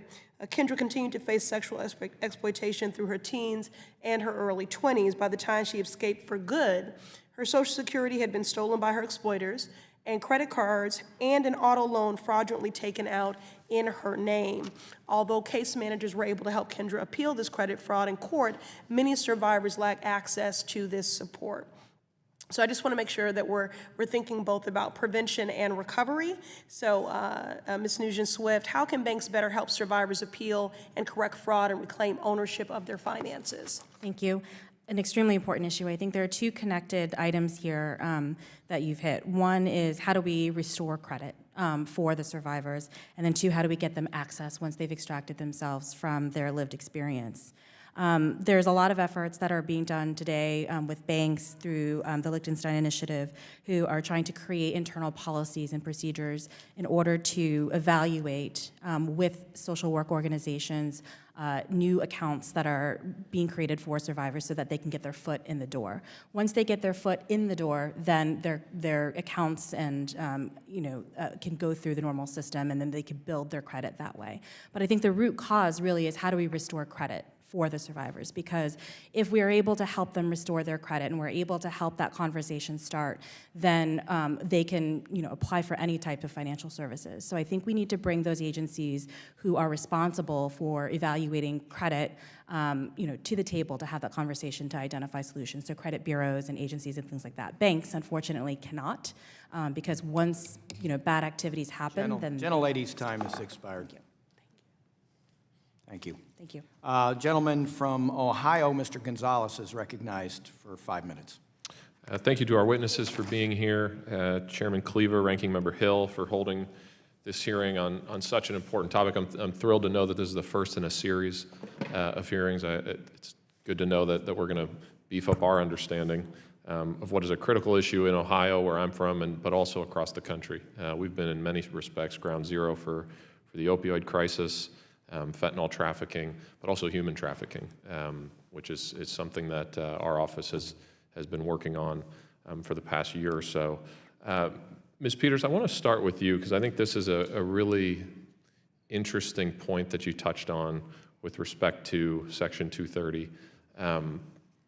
I have an open question, which I'm just curious for your thoughts on. So I think there's kind of two minds that I could take with that. One would be liability moves to the platforms themselves, like a Facebook, YouTube, et cetera. The other could be maybe liability in some respects, at least for these dark websites, could move to the hosting services, right? Do you have a sense of, I guess, why would you go in the direction you've gone as opposed to the hosting services? And I'm curious, generally curious, because I think this is a tough topic. We believe that the platforms hosting the data as opposed to the website host should hold the liability because they're mainly talking about platforms that are free to use. So these platforms make money by harvesting the data of their users. The notion that they don't know what is going on is absurd to me. Yeah, I agree with you. And so I think that in particular those platforms should have a lower liability shield. I would feel, to me, putting that liability on the web hosting devices it would be kind of akin to putting liability onto a telephone service that's just carrying messages. However, if you have a illicit organization like, say, the Sinaloa cartel or Hezbollah that actually has a website, they shouldn't.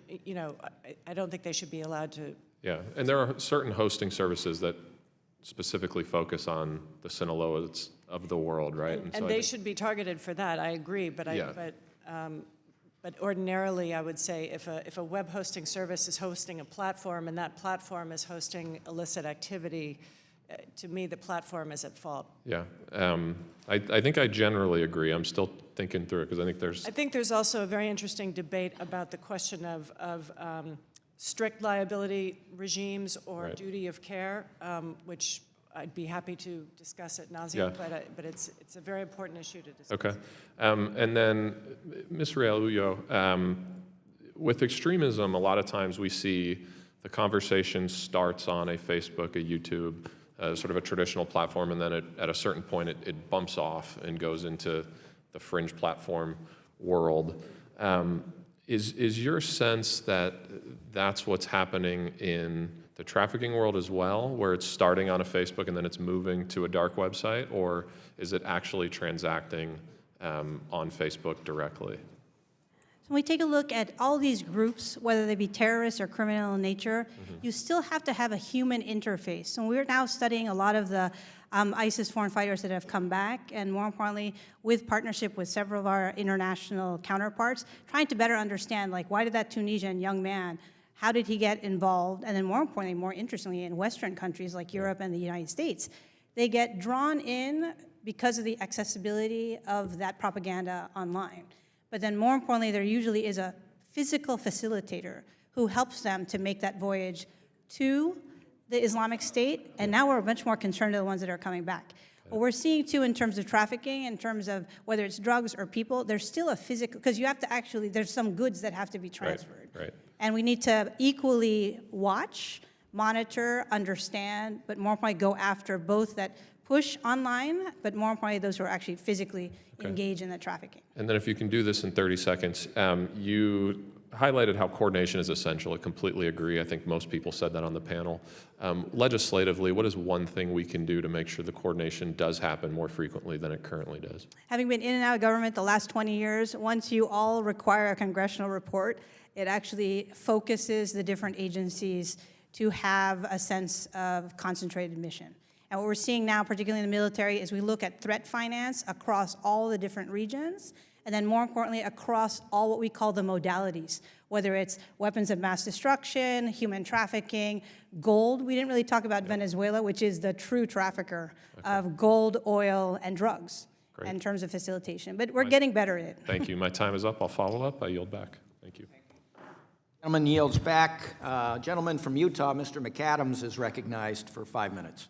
Thank you, and thank you all for being here today to share your expertise on this very important topic, and one that I think we've got to do a better job about combating.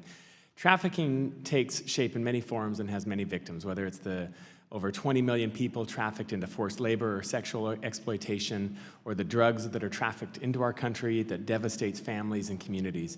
And while they have differences for sure in what is trafficked, we know that they also share commonalities. So I'm glad that this hearing is exploring the topic in more depth and hopefully will provide lawmakers some direction on how to better counter these various forms of illicit activity.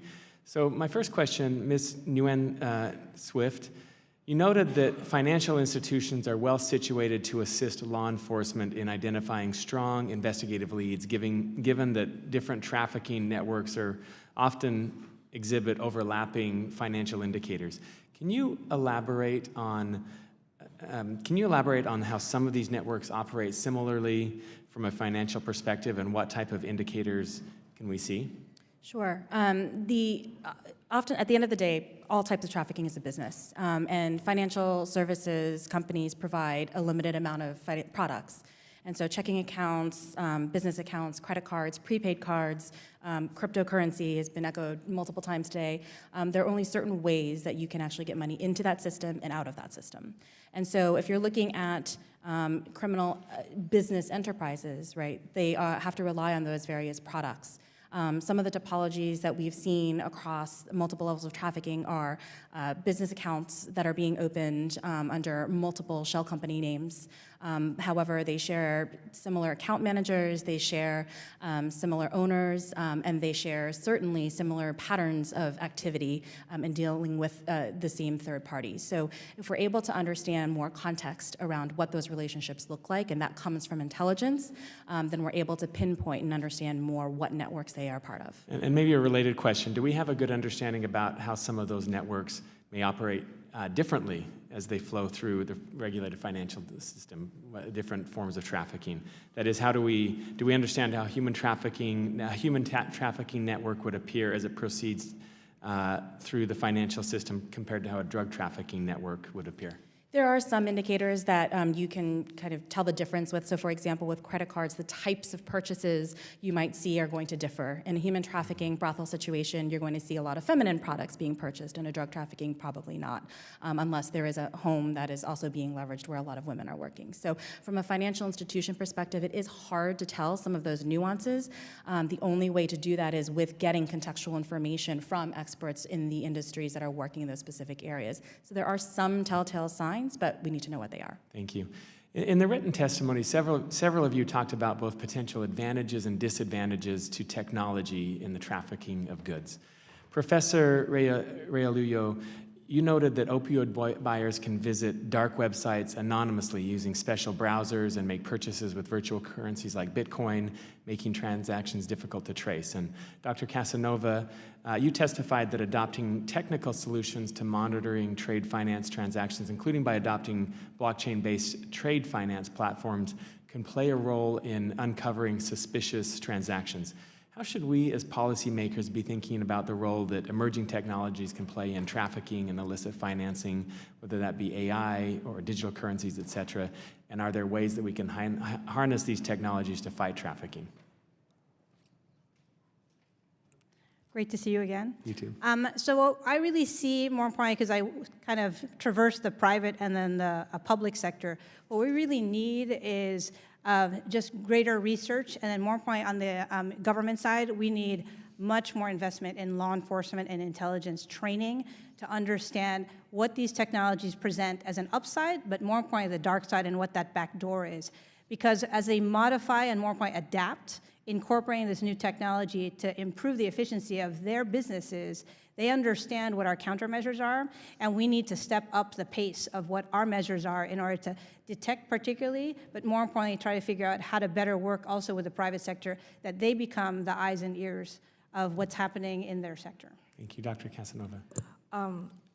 Thank you for this chance to kind of give a bit of a positive side of new technology. So for proliferation financing, when I talk to the representatives of the financial institutions, they feel a little bit overwhelmed that, you know, if we start checking everybody so deeply, then it will slow down our transactions.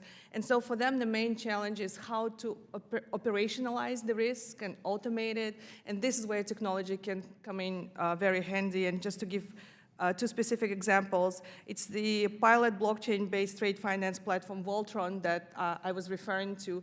And the people behind it, they're more interested in efficiency, but because it provides better transparency, you can have a collateral positive effect in finding out some suspicious actors. Artificial intelligence, for example, there are startups that are working on that, and this is the untapped potential of technology, and I think, from where we sit, there are definitely I'm going to have to cut you off. yeah, The gentleman's definitely time, ways to use it for gentleman's positive. time has expired. He can submit more questions to you in writing, and you can finish that. Gentleman from Texas, Mr. Taylor, is recognized for 5 minutes. Thank you, Mr. Chairman. Appreciate this hearing. I think it's, first, I appreciate the bipartisan nature of it. I appreciate the lack of theatrics in this particular hearing. I'm the newest member of the committee, so this is a first for me.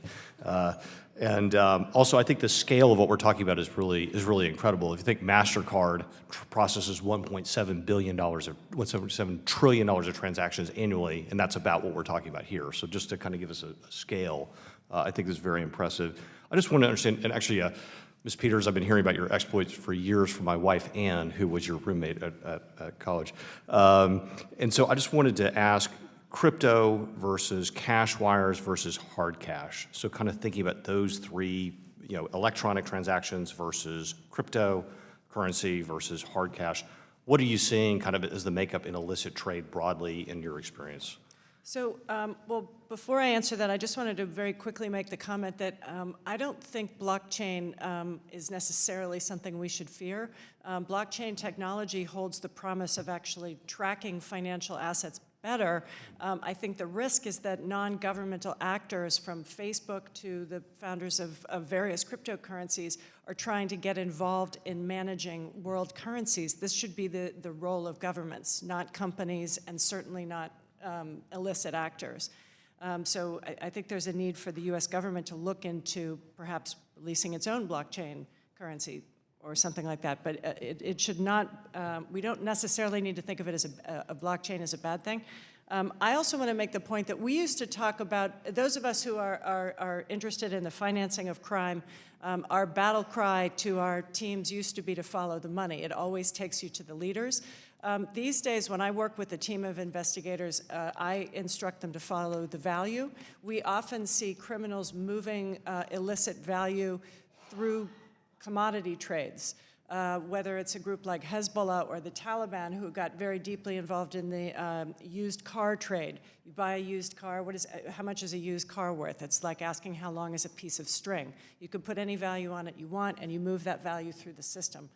We've seen this, I've seen this across the world in multiple sectors. I even worked on an investigation once in South Africa. I'm sorry to just try to refocus you back on my original question, which was, what are you seeing in terms of illicit transactions, and so the 1.7 trillion transactions we're talking about today, in hard cash, right, like physical dollars, versus electronic transactions, versus crypto? Like, what is that mix? Is that an 80-20? What I'm actually saying, I don't think there's a huge amount of crypto. It is growing, but I think that the bulk of criminal transactions that we see are put into trade. Criminal networks that I have studied across the world and across various sectors of crime will buy commodities. The first. So you're saying it's a barter? You're saying the transfer literal barter of goods. Across, but it's obviously there's cash at the consumer side. And the cash will move through banks, but it will be hidden as a trade-based money laundering operation. Okay, so it's electronic transactions that are. And there's a significant amount of cash-based smuggling, particularly in certain sectors. But I certainly have worked on cases where we've seen literally plane loads of cash being moved from one country to another. So hard cash is big, and electronic. Bulk cash smuggling certainly takes place, but cash is heavy. It's hard to place back into, physically heavy, and it's hard to place back into the financial system, so it becomes a burden. What I see as the far biggest phenomenon of how illicit money moves around the world is in trade-based money laundering transactions. But it's electronic transactions masked as trade. Ultimately, yes, it moves through the SWIFT system. Okay, and then the other, we've got about a minute here. So the other question I had for you was the dark web versus legitimate websites. right? So Silk Road, and there was a pretty good Wired magazine article a couple years back talking about giving taxonomy of Silk Road. They were estimating that it was about $50 million of transactions per month that were taking place on Silk Road. What's incredible is the amount of resources that went into that, and literally it led to the sentencing of just one person, right? So, I mean, you're moving 50 million of drugs a month, tremendous amount of law enforcement by the United States, and like only one person went to jail on that particular website. What are you seeing dark web transactions versus legitimate website transactions? In other words, if we pursued your 230 liability idea just for legitimate websites, Facebook, what is that going to do versus? So my organization focuses exclusively on illicit activity that's happening on surface web platforms, simply because we don't have the capacity to also look at the dark web. There's so much of it happening on ordinary platforms that are on all of our phones: Google, Facebook, Twitter, Instagram, WeChat. There is certainly illicit activity taking place in the dark web, but most people don't know how to get onto the dark web. All right, And thank so- you. I apologize, I'm out of time. I yield back, Mr. Chairman. Gentleman yields back. I should say Mr. Hill and Mr. Foster of Illinois are working on digital currency issues that you just brought up as to whether or not there should be a federal digital currency or not. But I want to turn to another gentleman from Illinois, Mr. Garcia, and he is recognized for 5 minutes. Thank you, Mr. Chairman and Ranking Member Hill, for this hearing, and thanks to all of the outstanding witnesses who have joined us today. Your testimony shows how critical financial services and the global financial system are to illegal trafficking networks, and how connected those networks are to the wide range of policies we consider at the federal level, from drug policy to international relations. On cartels and U.S.-Mexico policy, Professor Realuyo, you shared a lot of information with us about the cartels in Mexico. Drugs are flooding north into the U.S., guns are heading south into Mexico, and each side seems to blame the other. In your written testimony, you note that 80% of weapons used by criminals in Mexico come from the U.S. President Trump and Mexican President López Obrador have pledged to work together to curb arms trafficking, but this has been a contentious issue for years. Professor Realuyo, have there been any substantive changes recently in how both countries deal with the smuggling of weapons? So sadly, because of what happened to the LeBaron family in November, we have always had these bilateral security cooperation meetings, but this time both sides have actually dedicated much more visibility and time to looking at the firearms trading. So when I spend lots of time on the border, and when you cross the border, very rarely does the U.S. actually check outbound, and even more rarely do the Mexicans check what's coming inbound. So we went to Nogales, crossed 4 times just as a test with an unmarked, not a government vehicle, just to take a look. And unfortunately, they didn't check for cash or guns. What we're trying to do, too, is try to raise awareness. And what's also quite interesting is once they did the study, there's a lot of diversion because of the corruption of the security forces in Mexico of guns that are also being used by the cartels of diversion. So at least it's an agenda item that's been raised to the higher in terms of every meeting that's had now with Ambassador Landau there. They're actually focusing a lot more because of the violence rate that was record last year in Mexico. And as a follow-up, what policy changes could we make here in Congress to help curb the flood of guns to Mexico? And a brief one, please. Yes, well, obviously each state, as we know, in our federal system, has its own recognition of how they control the sale of guns. But more importantly, I think raising awareness of the average American of that the violence that could come to our borders is actually caused by the firearms that are coming from the United States. It's nothing new, but sadly it takes these breaking news events on CNN and Fox News to actually get the average American to realize this. And sadly, no congressional district is immune to the opioid epidemic, as you know from your state. Thank you so much. Dr. Kassenova, on the topic of transparency and corporate ownership, you write that the U.S. lags behind many countries in requirements for transparency about who owns companies and trusts. This is a problem for the proliferation of weapons, but it has effects throughout our economy. Dr. Kassenova, how would bringing U.S. Transparency standards for corporate ownership in line with EU standards make it easier for law enforcement and regulators to catch bad actors? So I think it will help on two levels. It will help domestically because then we'll know, in terms of in the U.S. context, who is actually controlling the companies, standing behind the companies, because we know there is so much deceit that is happening behind the non-transparent corporate structures. But there is also another level which is connected to the international context and the norm-making. The more countries you have who require that transparency, the more you reduce the space in which these malicious actors can operate. Okay, thank you. And at the 56-second mark, Ms. Swift, how can industry and regulators work together to make sure that we have the best information possible for investigating and stopping financial crimes? Thank you. I think that the industry needs to learn more from investigators. I think government is in a very special place to be able to make that happen. Right now, there are a lot of disparate opportunities that are happening, conversations that are happening, intelligence gathering that's happening. However, there's not one coordinated effort in order to bring all of this knowledge and data together so that we can learn from it collectively.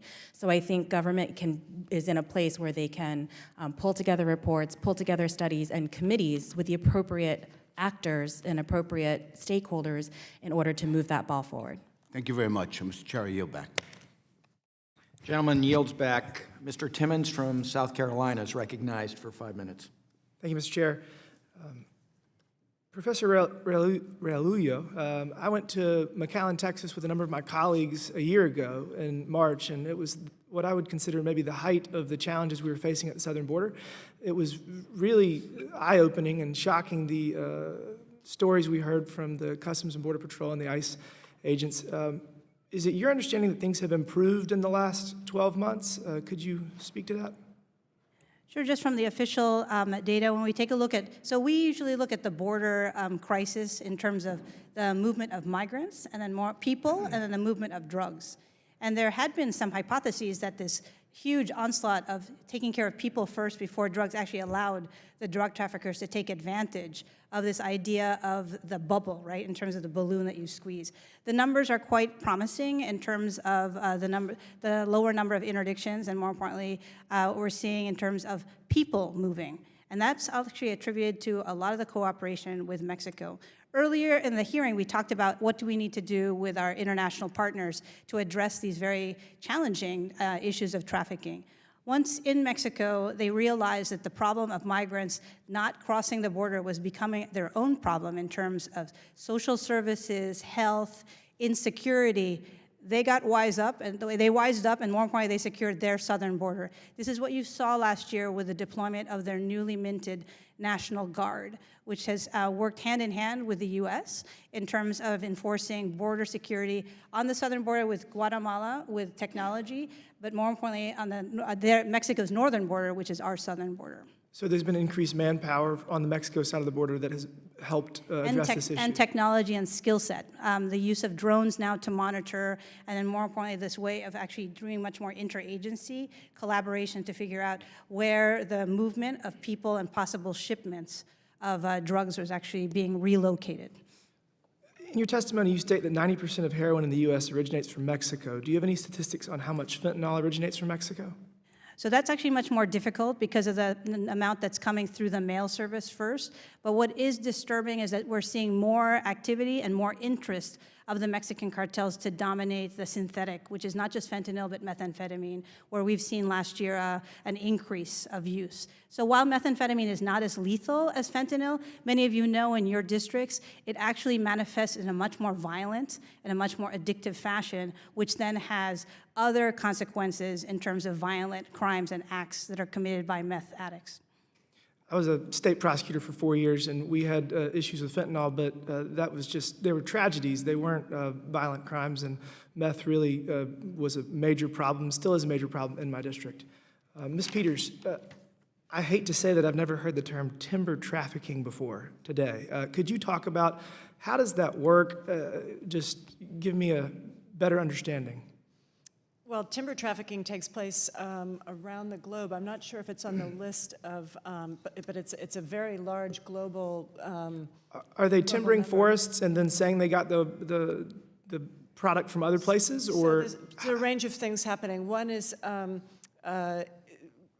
illegal deforestation of a range of woods. In some cases, it's endangered wood species or timber species that are protected internationally, like certain rosewood and hardwood species that are then mislabeled and trafficked into, and then smuggled into a end consumer state. So they're processed and then shipped, and they're mislabeled, and so Sometimes it's processed. Sometimes it's processed in the place that it's smuggled out of. There will be lumber factories that will cut it down into planks or whatever, or make it into furniture. In other cases, I've seen rough logs exported in containers.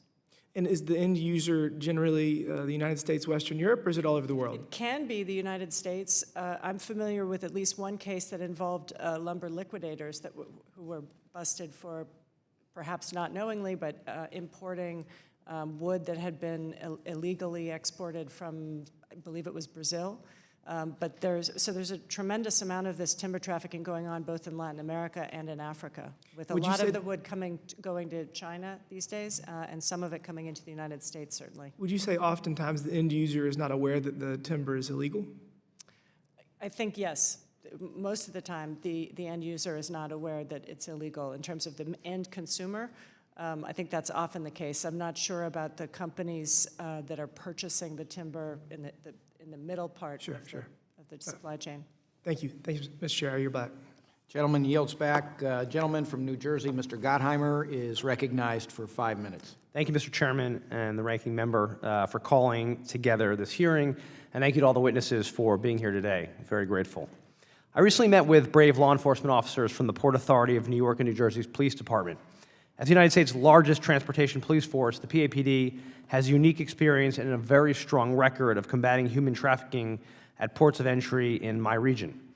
Since it was founded in the 1970s, the PAPD's renowned Youth Services Unit, located at the Port Authority's Midtown bus terminal, the busiest terminal in the world, has intervened in thousands of human and sexual trafficking cases, saving countless youth from victimization by predators. Ms. Peters, if I can ask you a question, please. Based on your experience regarding trafficking methods here in the United States, should we deploy more frontline officers trained in detecting victims at transportation hubs like airports, trained terminals, bridges, and tunnels, and other facilities? I believe there are important ways that yes, frontline law enforcement and security forces in places like bus terminals and airports can be better trained to identify and potentially disrupt trafficking events. There have also been some initiatives by different industries, both the trucking industry and members of the transport industry, including firms like UPS and some airlines, to train their drivers to look for what looks like what appears to be trafficking and to report it. So I think those are important initiatives that should be incentivized. Thank you. Just following up on that, would you support the establishment of a regional center of excellence for human trafficking training for transportation and other specialized police to share techniques and expertise and undergo rigorous training and learn to deal with vulnerable youth and predatory traffickers?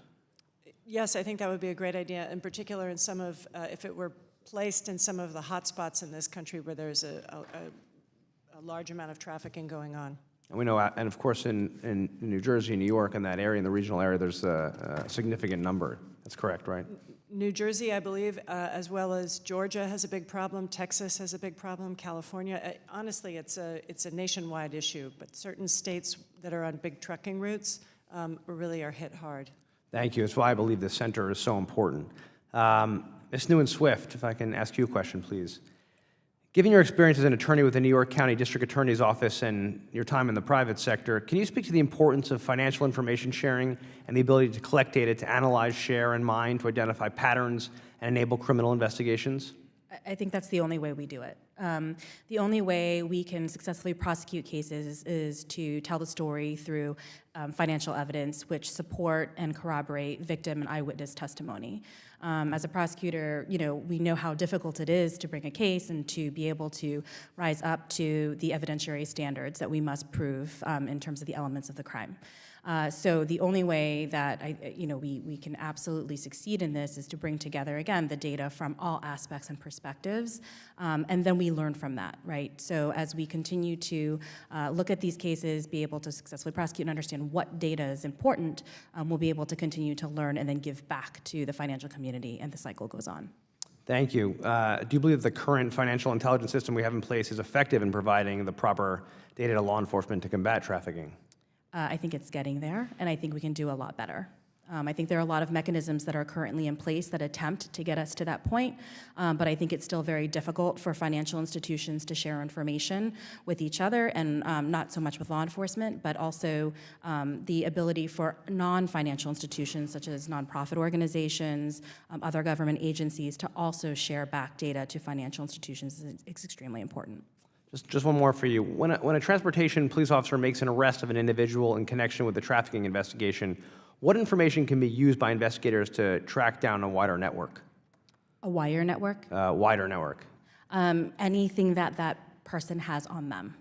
Identification, any sort of understanding in terms of if there are funds that are on them, phones, any electronic devices. Everything is being done electronically these days, so identification for the machine ID, user IDs, any of those things can be traced to financial records and then ultimately financial transactions that are contained in the wire.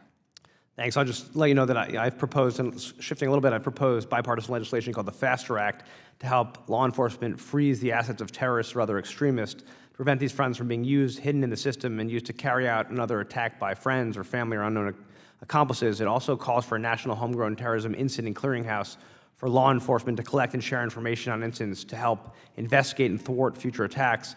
I believe this data sharing and other data sharing is essential, and anything we can do in Congress to facilitate information sharing that you were talking about, I think will help, especially in this effort. Absolutely. Thank you so much for your time today, everyone. Thank you. I yield back.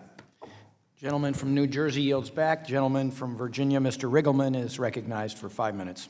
Thank you, Chairman, and thank you all for being here. I'm sorry if I'm a little bit excited. The day before I was actually elected, I was a senior consultant at the Pentagon, actually dealing with and hearing attack modalities, title authorities, application of machine learning, and then talking about selectors. I got pretty excited, so we should have some fun today.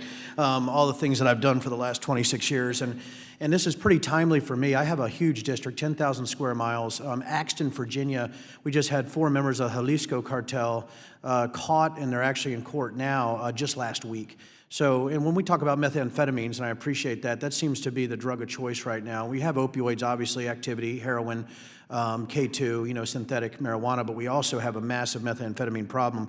So I thank you guys for being here today. And I'm going to start with you, ma'am, Ms. Realuyo. Here's what you said, modalities, so I got really excited about that. So we're talking about attack modalities and technologies that we see at the border right now.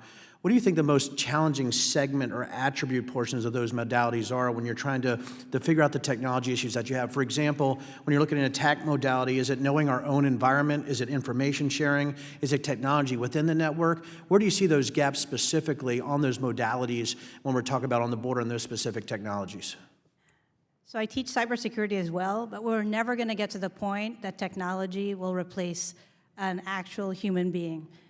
When you work with a lot of military and law enforcement, we always talk about that sixth sense of that something's not right or a red flag. What we're trying to do is better incorporate the use, whether it's unmanned drones or detection devices, to figure out what is in a container. You still have to have a trained human being and an analyst and law enforcement agent who can actually understand what they're seeing.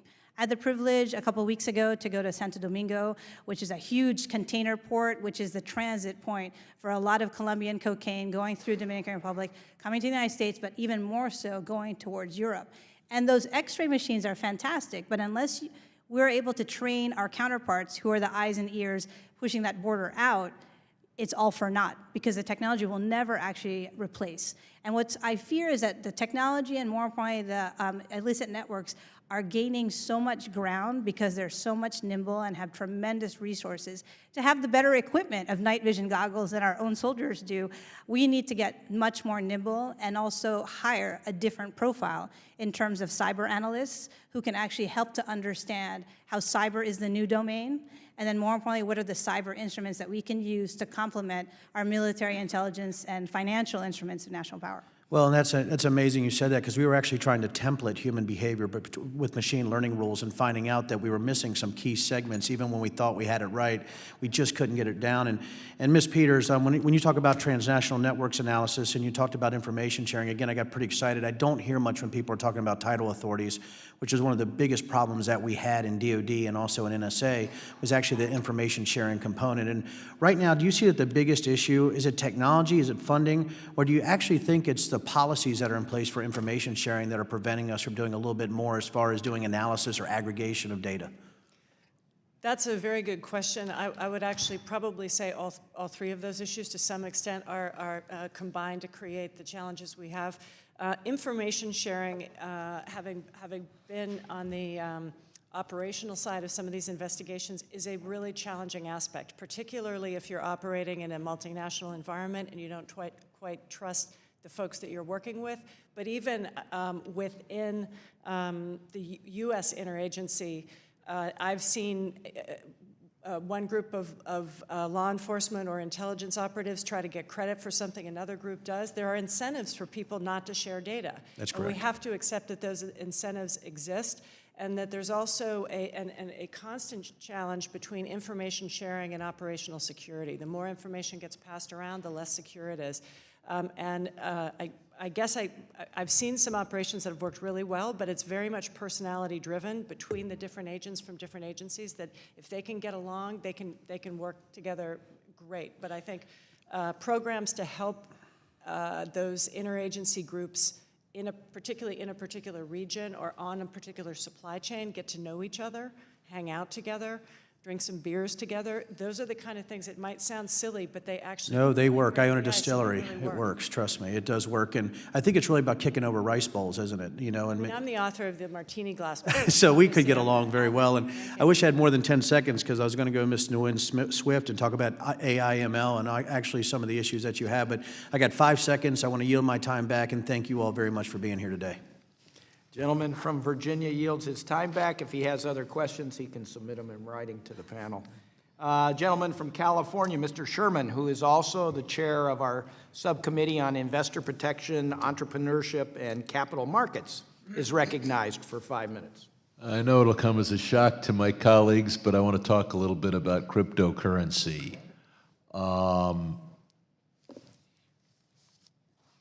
Right now, the biggest currency is Bitcoin. The disadvantage of Bitcoin is you can't really go buy a turkey sandwich with a Bitcoin anywhere around here. There are on-ramps and off-ramps, and eventually you need to convert. We had, sitting where you are now, Dr. Kassenova, I'm trying to read that far, our friend Mr. Zuckerberg, who is putting forward the Libra, the Zuckbuck, which, if he's successful, will be the Bitcoin on steroids, and he is envisioned to be a way where you wouldn't need an on-ramp and an off-ramp because you could actually spend Libra. There are two organizations that are allies, Hezbollah and Hamas. And if you're engaged in a criminal enterprise, it helps to have the ideological cohesion of some political cause. Hezbollah has used that very successfully to be an effective drug dealer. Behind you is a screenshot from a video from the Qassam Brigade of Hamas, and it's nice enough that this video has it in both Arabic and English, and we've translated the Arabic. We find out that Hamas does a good job of translating into English. They've got it right there on the screen. Bitcoin is a cryptocurrency that cannot be traced. Ms. Realuyo, the video that I've referred to provides Hamas supporters with detailed instructions on how to donate to the terrorist group without tipping off law enforcement. According to the New York Times, the most recent version of the Hamas website, every visitor is given a unique Bitcoin address where he or she can send digital currency, a method that makes donations nearly impossible to track. A recent report by the think tank, the IDC International Institute for Counterterrorism, indicates that one Hamas-controlled Bitcoin wallet traded 3,370 Bitcoins, or over $29 million, in just one day. How can criminals, terrorists, sanctions evaders use cryptocurrency to evade our efforts? And then I'll ask if anyone else on the panel has a comment on this. Sure. As we've seen over the past 20 years since the tragic attacks of 9/11, we have been focusing on following the money, but more importantly, our counterparts and our adversaries have been evolving in the way that they're trying to finance themselves and then physically move money. I have seen, and more importantly, have been following this issue of Hamas, and it's very innovative. You've got to give them credit, fundraising schemes. But as we also know, Bitcoin tracing is actually not totally anonymous. What we are worried about is the evolution of thousands of other cryptocurrencies that are much more difficult to trace, that are becoming anonymizers. We've also seen that other groups closer to home, in Venezuela, as many of you know, they're actually using cryptocurrencies to engage not just in criminal activities, but actually how to send remittances. So we have to take a look at how those types of criminal activities in the cyberspace are being co-opted by criminal insurgencies and groups, not just what we would see as the traditional Islamist terrorist groups. We have to be better about monitoring and understanding how they're doing it, but I'm more fascinated by who's actually going on there and then more importantly giving the money, because that's the next generation of fighters that we're going to be. Hamas and Hezbollah have ideological appeal. ISIS has been destroyed territorially, but not ideologically or theologically. The